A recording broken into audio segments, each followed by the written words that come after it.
So the first question you had for me was, how did I get into vertical farming? It actually, it started in, I say in earnest in 2009. Some of my friends, now my colleagues, and I were watching trends in LED manufacturing costs and efficiency gains. And we extrapolated it out a little bit to find that this was going to be a transformative technology for controlled environments agriculture.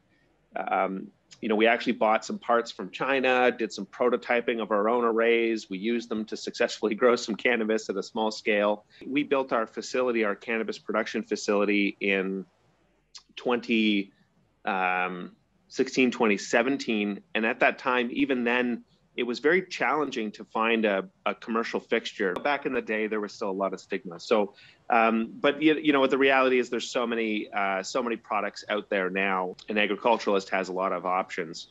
For me, indoor agriculture, controlled environments agriculture is the right approach to cannabis cultivation. Having precision control, we feel, is necessary to producing a high quality product.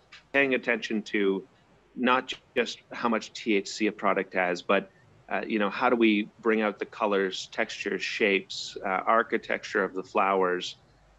These are important things to the end consumer. And so, we've always been committed to indoor precision control, and vertical farming is just the next logical step.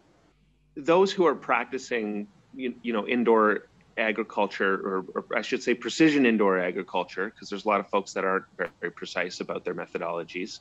The industry has been an early adopter.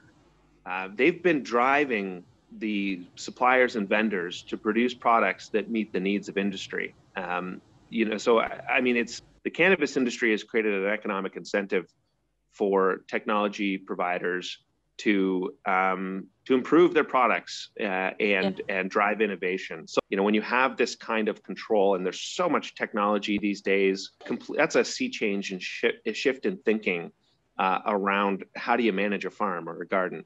We're getting into the minutia of understanding how our crop works. It's really put a whole new perspective on, what we as operators can accomplish. Wonderful. Thanks a lot.